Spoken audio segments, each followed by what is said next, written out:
Okay. So I have this on the slide. Now, the only thing is, you said yes. What are we saying yes to? We're saying yes to the shahada, of course, because you're still a man, and then I don't want anybody to think I'm the, I actually particularly, you know, it's called because you're a guy and I'm a girl, right? So you're taking a shahada with a girl, like, oh my god. You didn't coerce me. Huh? You didn't coerce me. What's that mean? That you didn't convince me. Oh yeah, did I convince you of this, or how did you feel about this? Like, why are you taking the shahada? Because you felt, what was the word that you said? Warmth. Yeah. You felt warmth of what? Like, of the things that I was telling you about the word, Quran. Yeah. Okay, the Quran and just the introduction to Allah's faith, and I give you the whole entire from the beginning to the end, pretty much, right? And I already told you, right, that I already knew that you were gonna take a shahada, although it was scary, extremely scary. I didn't even think you were going to take it, even though God was putting it on my mind, inspiring me that he was going to take it. And you said it yourself. And I tried everything in the world. I even told you, hey, listen, this is going to make you a Muslim, at least by saying this. Do you understand that? So I tried everything in the world to deter you away. And it still happened. Okay, let's do this, but let's do this the appropriate way. So you come from a Christian faith, though, right? That's correct? Yeah. I gotta hear your voice, bro. Yes. Okay. All right. So we're not gonna say your name. We're just gonna, because you are shy. But hold on a second. Keep current device data. I actually want to do it the right way. We say this in a pure language. We say this in Arabic, but I have to explain this to you in English too, so you know what you're saying. Okay. So this is what the Muslims do. I'm a little weird, so like I said before, we're gonna extend it. So here, what we're going to say first is going to be in English. So we seek refuge with God from Satan, the outcast, or the devil, the outcast first. So, a whole bunch of kahula doesn't happen right before this, right? So I'm going to say it in Arabic. Oh, I just explained it to you in English. A'udhu billahi minas shaitan rajim, which means I seek refuge with God from shaitan, the outcast, or Satan, the outcast. Cool? أعوذ بالله من الشيطان الرجيم بسم الله الرحمن الرحيم, which means in the name of the most merciful, most compassionate. Bismillah ar-Rahman ar-Rahim. Okay. So now this is the shahada. I declare that there is no deity worthy of worship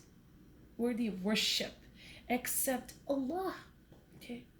And I declare that Muhammad is the messenger of Allah. So now we're going to say this in Arabic together. Okay? You ready? Ashhadu an la ilaha illallah wa ashhadu anna Muhammadan abduhu wa rasuluhu Allah. Okay. Now I'm going to do it in the way that I get excited with, right? Okay. Which is, I already explained it to you. We're just, we're going to declare that he's the last final messenger, just repeating it. Then we're going to say that Yeshua HaMashiach is the Messiah.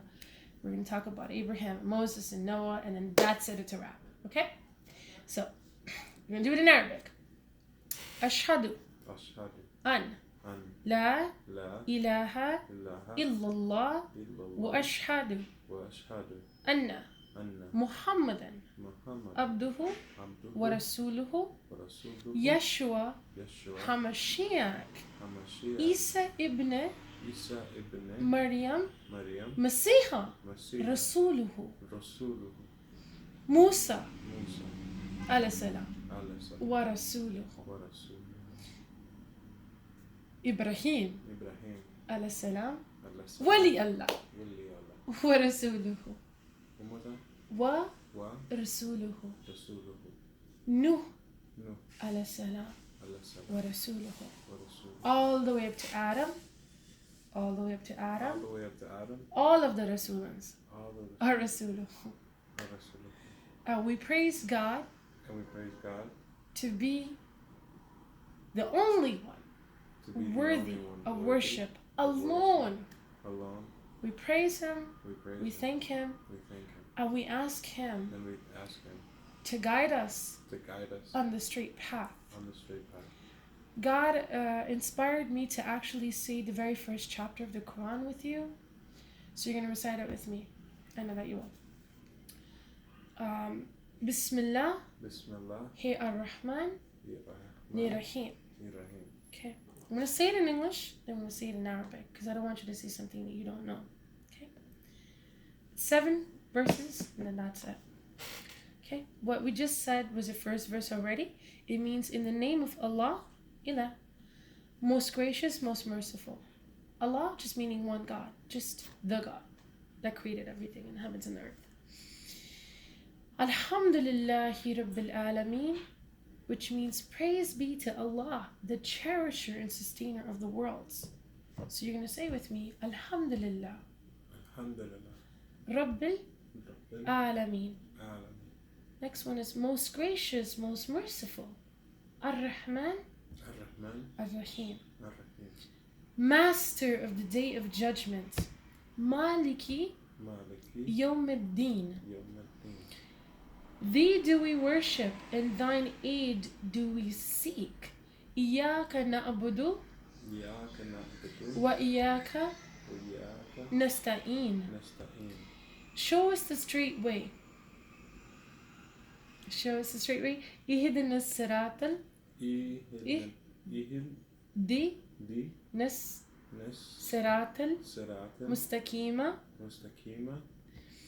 The way of those on whom thou hast bestowed thy grace, those whose portion is not wrath, and who do not go astray. Siratal ladina. Siratal ladina. An'amta. An'amta. Alayhim. Alayhim. Ghayral. Wa ghayra. Maghdubi. Magdubi. Alayhim. Alayhim. Waladdallin. Wala dhalim. Ameen. Amen. Alhamdulillah, that was the first chapter of the Quran. How did you feel about the first chapter? It was good. It's nothing like what people would think, like, oh my god, it's a Quran, right? It's just like, no, yeah. It's the entry is like phenomenal. It's just talking about how gracious he is. He says it twice, like, this is how gracious I am. I really am. Think about how gracious God really is, because look, the worst example on the planet was Pharaoh, right?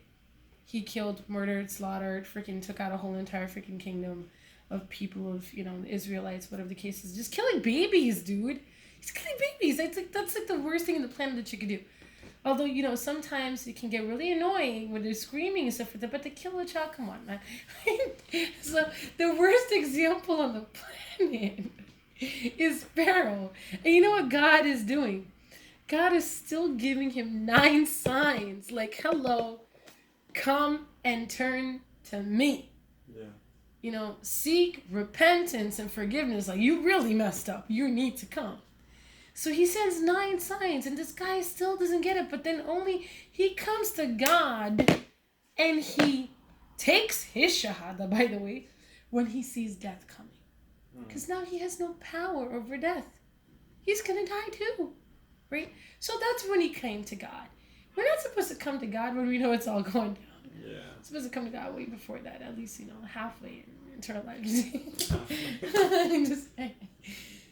Hey, at least, you know, we're supposed to come in 1/3, you know, because when we're children, God forgives us until a certain time. When puberty hits, that's it. You know, you got Once to... your innocence is gone. Yeah, exactly. You're still innocent. So you know the things. That's why God chose you Oh no, trust me, today. my parents are very religious. Really?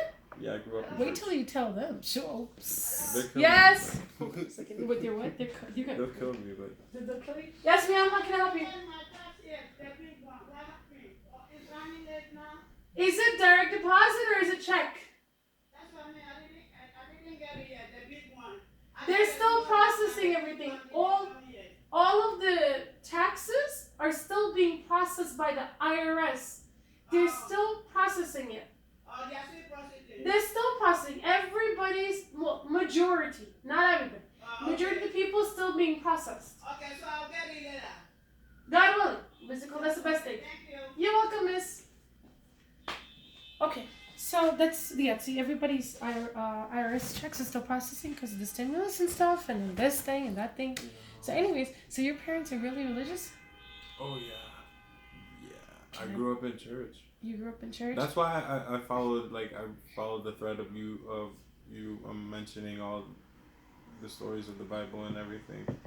Like, did you see that though? Because that's why God took me through the long route, so I would know about the biblical proportions. Like, and everything that I told you wasn't from the Quran. Yeah. I told you from the Bible, right? Mm-hmm. You came into Islam just to understand that this is the word of God only because I mentioned the Bible.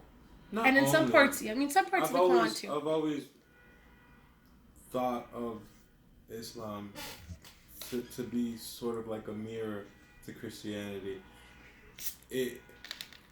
Other than the practices of Christianity in the modern day, of how they're just like monetizing Christianity or just like, or the Catholic Church too comes into play. Like, other than that, the teachings of the word and the word itself, to me, I hold it very dearly.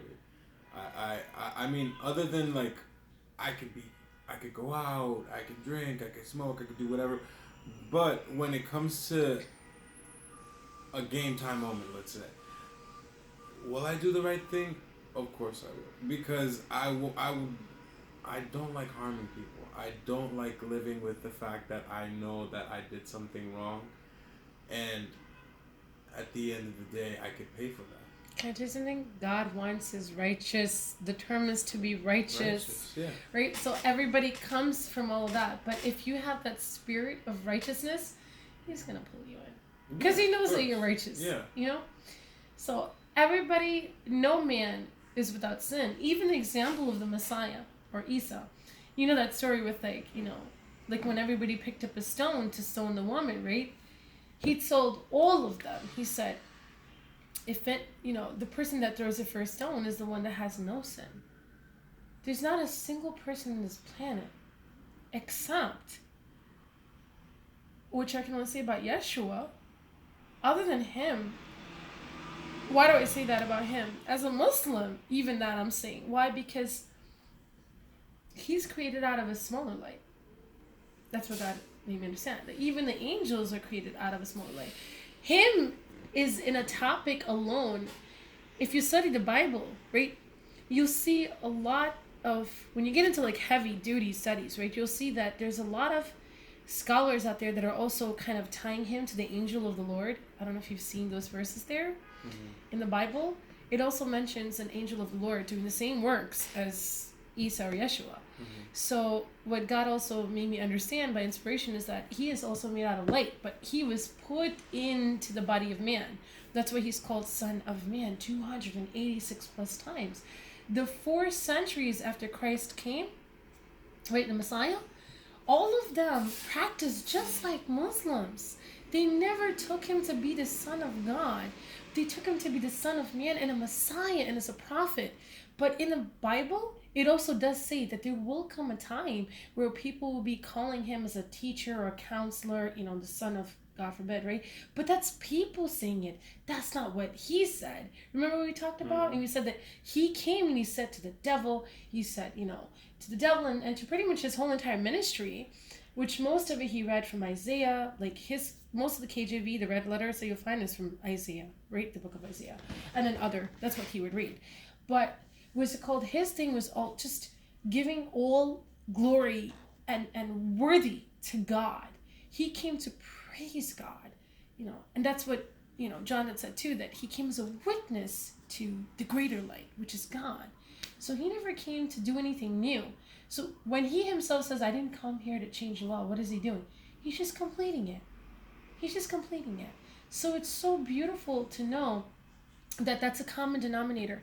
Our common denominator is exactly the way we were supposed to follow. So if you believe in Yeshua, you would believe in his message. You wouldn't believe in what anybody else in the world says. Even Mr. Paul.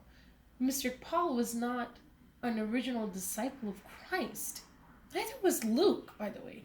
Luke wrote out whatever Paul was saying, right? He came 200 years later. And interestingly enough, his history was not good. He used to persecute and kill thousands and thousands upon Christians, Imagine that he found the ultimate plan. Just to wheel everybody else in, and all he did, it started off with him. These 2.4 billion Christians on this planet, if they're saying that they believe in him as the Son of God, which he never said that, that's because of Paul. Because Paul is where it all changed. Other than that, he was following like what the Jews are following, what the Muslims are following.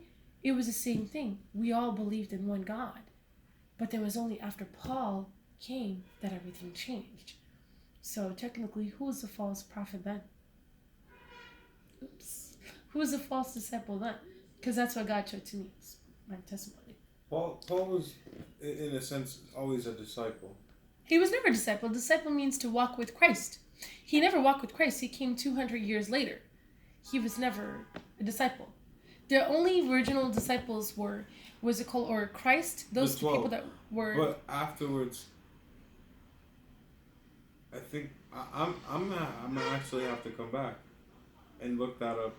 But no, there was a story of him being incarcerated and him sending letters off to the churches that he started in these the islands throughout Europe and everything, and God came to him in a vision, and that's when they had this conversation of him being his disciple. But I'm gonna look that up. And disciple means those who are students. Mm-hmm. A disciple is a student. Like for example, Aristotle is a direct student of Socrates. If I were to say today, okay, you met me, you would be considered a disciple. If I was a teacher, you'd be a disciple, a student, Mm-hmm. because you were here physically in front of me, with me. Imagine 200 years later, somebody comes and they say, no, I was a student. I'm already long gone, bro. But what I'm saying is, A student of Christ's life? But let's come back. Not. I understand what you're saying. Of course, the physical being, but what I'm saying is he came in spirit. I'm going to tell you something. Mm-hmm. I'm going to show you something that's going to blow your mind now. What if I told you, remember all those things that I told you? I have Paul's testimony. Oh my God. The one that's written in books all over the whole entire planet, right? Then there's this little tiny girl here. The fiery little creature that nobody knows. Skin, right? What if I were to tell you something right now? Let me turn this off, okay? And I'm going to show to you what God gave to me. And I mean God.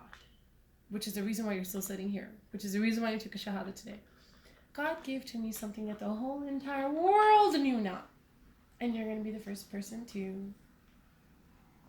you're not the first person to see it.